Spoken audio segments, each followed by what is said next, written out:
السلام علیکم ورحمۃ اللہ وبرکاتہ۔ جمشید بھائی کیا حال جی؟ خیریت سے ہیں؟ ٹھیک ٹھاک ہیں جی؟ میں پوچھ رہا تھا کہ جی مادی کو نزلہ ہو تو اس کا کیا علاج ہے جی؟ تقریباً 1 ماہ سے فیمیل کو نزلہ ہے، لائن ایٹ کی فیمیل کو نزلہ ہے، اس کو ٹھیک نہیں ہو رہا۔ اس کے لیے کوئی علاج بتائیں ہمیں۔ کیا ایرینے کی شربت بھی اسے دی ہے، اینٹی بائیوٹک بھی اسے دی ہے، لیکن ابھی تک فرق نہیں آیا۔ کوئی بتائیں اس کے بارے میں جی، کوئی کیا کون سی دوائی دوں؟ جی محترم، آپ کا نام اور شہر کا نام مجھے ان باکس میں بتائیں کہ آپ کا نام کیا اور آپ کون سے شہر کے ہیں۔ تو میرے بھائی یہ تو میں بار بار کہہ چکا ہوں کہ آپ لوگ جو پانی اس کو دیں، آپ لوگ دار چینی، سونف اور اجوائن یہ تینوں چیزیں پیس لیں، کوٹ لیں، جوسر میں پیس لیں۔ میں خود آپ کو بتاؤں تو میں نے ریسنٹلی کچھ فارمرہ آئے بھی ہیں، یہ ماجد لوگ غالباً یہ آئے تھے، ماسیرہ والے نے بھی دیکھا ہے کہ میں نے 40 کلو دار چینی، 80 کلو اجوائن، 80 کلو سونف یہ پسوایا ہے آٹے کی چکی سے۔ اب اس میں ایک بڑا پیالہ میں چھوٹے ڈرم میں ڈال دیتا ہوں، 60 لیٹر کے ڈرم میں۔ ہاں، یہ ایک دیچکے میں یہ ایک کپ ڈال لیتا ہوں، اس کو ابال لیتا ہوں، اس کا کہوہ بنا کے وہ سارا کہوہ ڈرم میں ڈال لیتا ہوں، وہی پانی دیتے ہیں۔ ریبٹ کو نہ نزلہ لگتا ہے، نہ سردی لگتی ہے، نہ زکام لگتا ہے، بھوک زیادہ لگتی ہے، سارے مسئلے مسائل حل ہو جاتے ہیں۔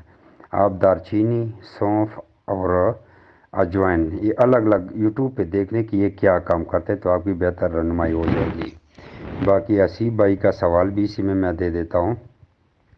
حسیب بھائی، آپ کا جو سوال تھا، ریبٹ کو ہر کوئی اپنی اپنی مرضی کے ڈائٹ دے رہا ہے، کوئی کسی کو روک نہیں دے سکتا۔ خرگوش کو تو جو بھی دو وہ کھا لیتا ہے سوائے مرچ کے۔ اب آگے دیکھنا ہے کہ کون سی چیز اس کی صحت کے لیے نقصان دہ ہے، کون سی چیز صحت کے لیے فائدہ مند ہے۔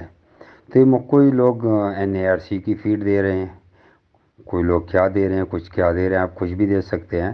ریبٹ تو گھر کے سبزی کے بچے کچھ پتے بھی کھا لیتا ہے، کچھ بھی کھا لیتا ہے۔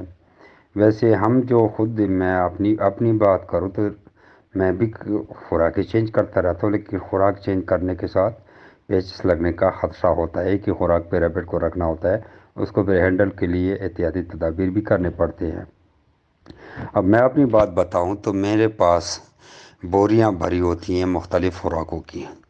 اب ایک جو نہانے والا کپ ہوتا ہے، میں ایک کپ لے لیتا ہوں سورج مکھی کے بیج، میں نے پسوائے ہوئے پاؤڈر کیا ہوا ہے، ایک کپ وہ لے لیتا ہوں آج کل جو میری خوراک ہے۔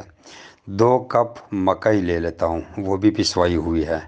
4 کپ گوشت بڑھانے والا منڈا لے لیتا ہوں، وہ بھی پاؤڈر کی شکل میں میکسم کمپنی کا ہے، 4 کپ وہ لے لیتا ہوں۔ یہ ٹوٹل 7 کپ بن گئے۔ 14 کپ اس میں ڈال دیتا ہوں چوکھر، اور یہ مکس کر کے خرگوشوں کو دے رہا ہوں۔